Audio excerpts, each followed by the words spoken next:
তো হ্যালো বন্ধুরা, কেমন আছো তোমরা সবাই? আশা করছি তোমরা সকলেই ভালো আছো। তো আজকের আমার এই স্টাডি উইথ সাহাচন্ডীতে তোমাদের সকলকেই স্বাগত।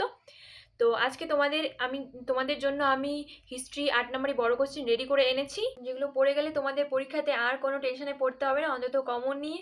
তো আমি তোমাদের মোটামুটি আজকে 10টি কোশ্চেনের মতো দিব, তো 8 নম্বরই। তো তোমরা এগুলো নোট করে নাও।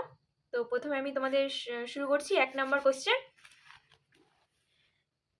ব্রাহ্ম সমাজ বিভাজন কিভাবে ঘটেছিল? 1900 থেকে বাংলার সমাজ সংস্কার আন্দোলনে ব্রাহ্ম সমাজগুলির ভূমিকা কেমন ছিল?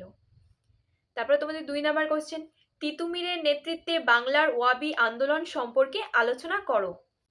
তারপর 4 নাম্বার কোশ্চেন, লেখায় ও রেখায় জাতীয়তাবাদের বিকাশের পরিচয় দাও। তারপরে 5 নাম্বার কোশ্চেন, 1857 সালে মহাবিদ্রোহের চরিত্র ও বিশ্লেষণ করো। 6 নাম্বার কোশ্চেন, গোরা উপন্যাসের মধ্যে দিয়ে স্বদেশ ভাবনা ও জাতীয়তাবাদ কিভাবে ফুটে উঠেছিল? তারপর 7 নাম্বার কোশ্চেন, মানুষের প্রকৃতি ও শিক্ষা সমন্বয় বিষয়ে রবীন্দ্রনাথের চিন্তা ভাবনার সংক্ষিপ্ত পরিচয় দাও। তারপর 8 নাম্বার কোশ্চেন, বঙ্গভঙ্গ বিরোধী আন্দোলনে ভারত ছাড়ো আন্দোলন অথবা আইন অমান্য আন্দোলনে শ্রমিক শ্রেণীর ভূমিকা। তো এখানে তোমরা ভাবছো যে বড় অনেক বেশি বেশি কোশ্চেন হয়ে যাচ্ছে। তো আমি বলবো এখানে বঙ্গভঙ্গ বিরোধী আন্দোলন, ভারত ছাড়ো আন্দোলন সব একই রকম পয়েন্ট হবে।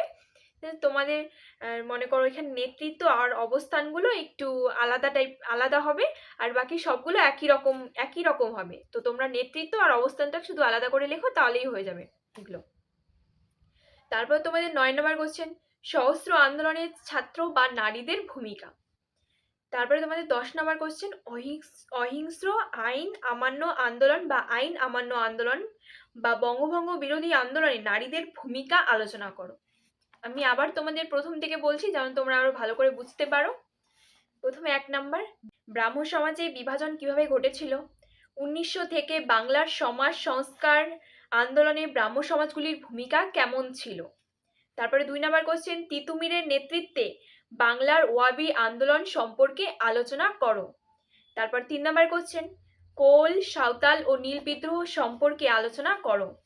4 নাম্বার কোশ্চেন, লেখায় ও রেখায় জাতীয়তাবাদী বিকাশের পরিচয় দাও। 5 নাম্বার কোশ্চেন, 1857 সালে মহাবিদ্রোহের চরিত্র ও বিশ্লেষণ করো। তারপরে 6 নাম্বার কোশ্চেন, গোরা উপন্যাসের মধ্য দিয়ে স্বদেশ ভাবনা ও জাতীয়তাবাদ কিভাবে ফুটে উঠেছিল? তারপর 7 নাম্বার কোশ্চেন, মানুষের প্রকৃতি ও শিক্ষা সমন্বয়ে বিষয়ে রবীন্দ্রনাথের চিন্তা ভাবনার সংক্ষিপ্ত পরিচয় দাও।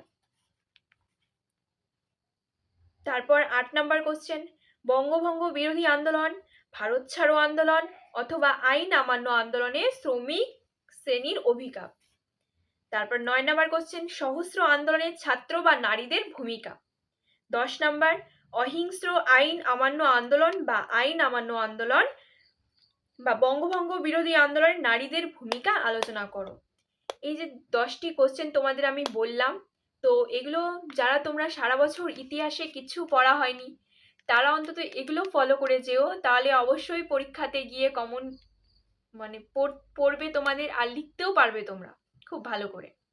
তো এগুলো কোশ্চেন চেষ্টা করো এখন থেকে খুব ভালো করে পড়ার, এখান থেকে কমন পেয়েই যাবে তোমরা।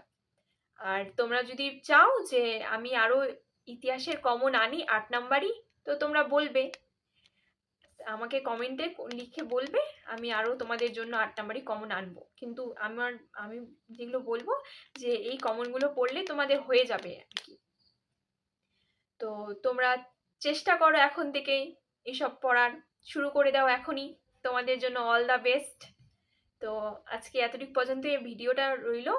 আর আমার ভিডিওটা যদি তোমাদের ভালো লাগে তাহলে অবশ্যই তোমরা লাইক, কমেন্ট, শেয়ার করে যেও। তো ততক্ষণ এই পর্যন্ত, গুড বাই, থ্যাংক ইউ।